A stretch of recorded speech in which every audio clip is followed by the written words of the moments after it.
Vice President Yomi Osibajo is the latest to caution Nigerians calling for secession to have a rethink while delivering his speech virtually at the 12th Colloquium in commemoration of Bola Ahmed Tinubu's 69th birthday in Kano State. He said, if Nigeria does break up, those seeking to travel to places like Kano State may need a visa. Let's take a quick listen. For the purveyors of breaking up into small components, into small countries, perhaps they should be reminded that we would not have been able to accept Governor Ganduje's offer to come to Kano at short notice, since we would all have needed visas to come to Kano.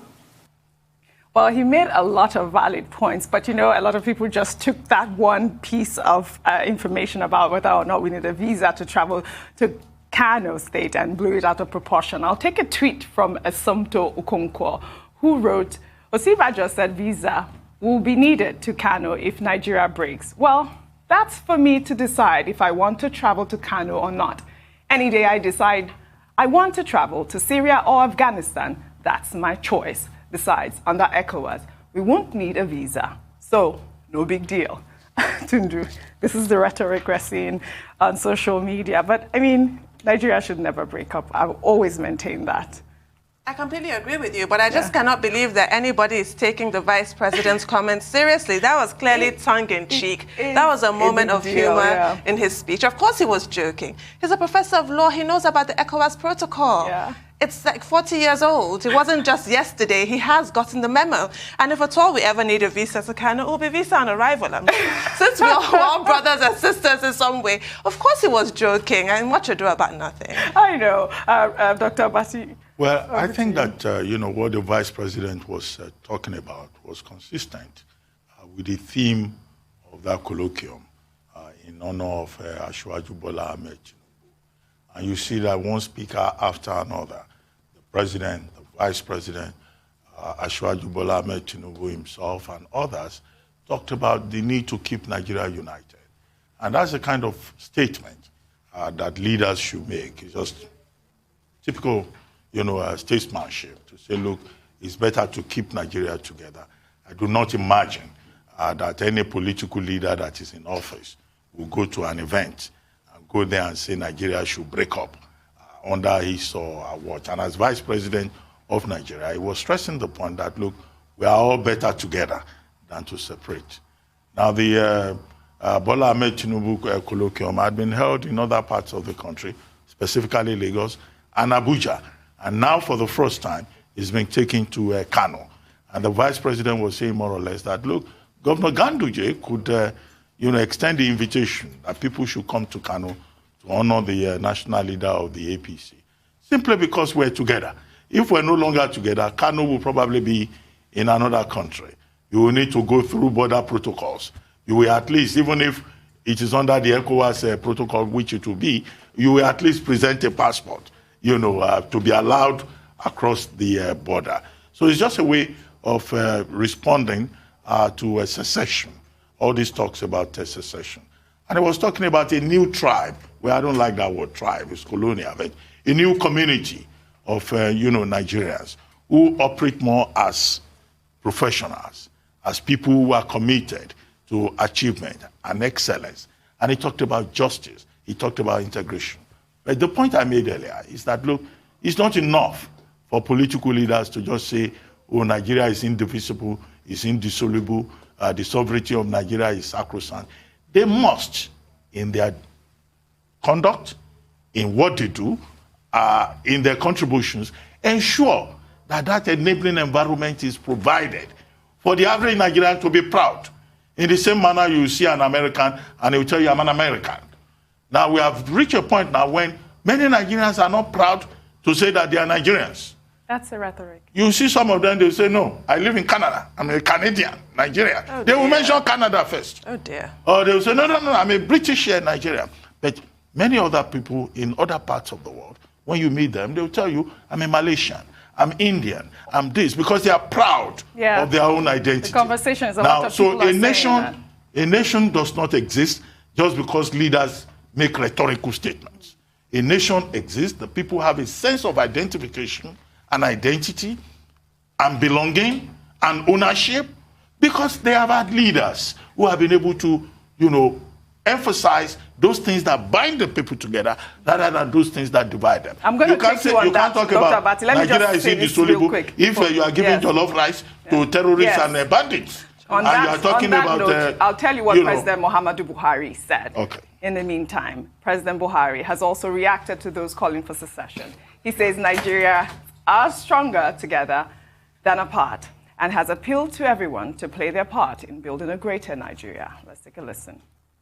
Despite occasional inter-ethnic tensions in our national history, it seems to me that we have all agreed on one point, that notwithstanding our diversity of ethnicity, culture, language, and religion, Nigerians are better together, even stronger together.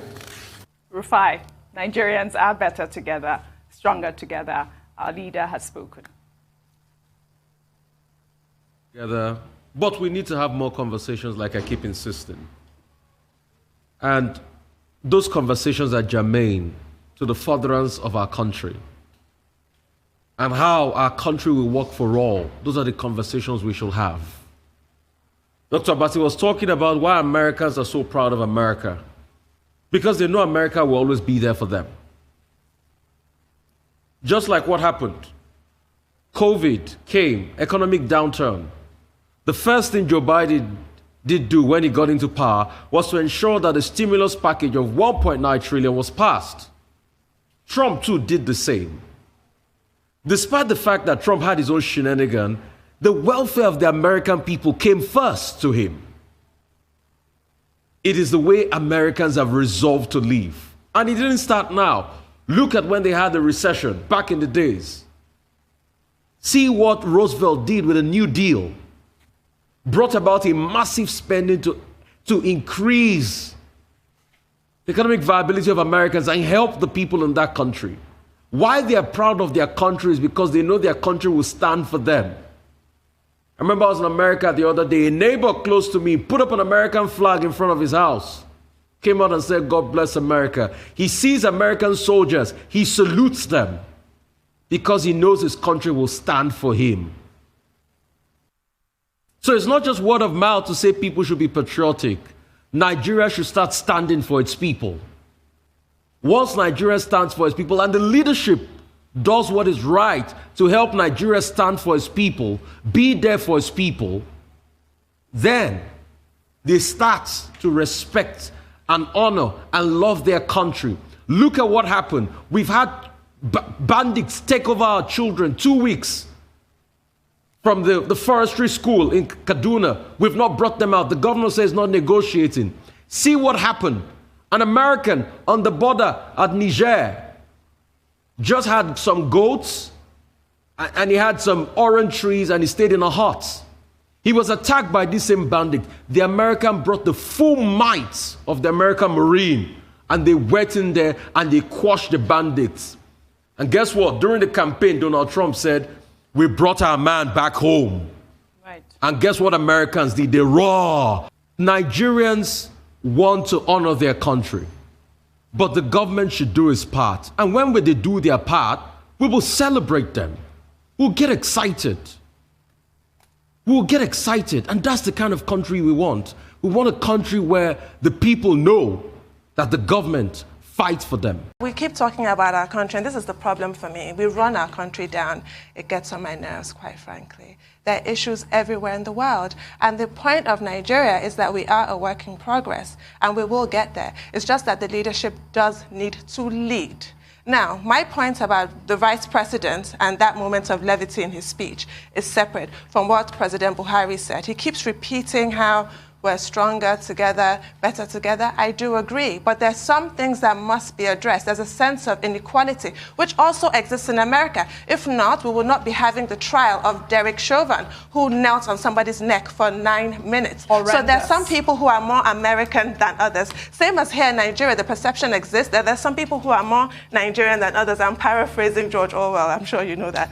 So it exists in every country. We just need to stop running our country down constantly. Don't we get tired? Good point, Tundu. Well, I think that you know, on this, I would like to recommend an essay, a famous essay written many years ago by Professor Wole Soyinka, titled, "When is a Nation?" All right. When can a people, you know, confidently say, oh, I belong to this nation? We're a people under one identity and living together. Until we get to that point, when we can answer many of the questions raised in that timeless piece by Professor Wole Soyinka, who continue to have these doubts about the indissolubility of Nigeria.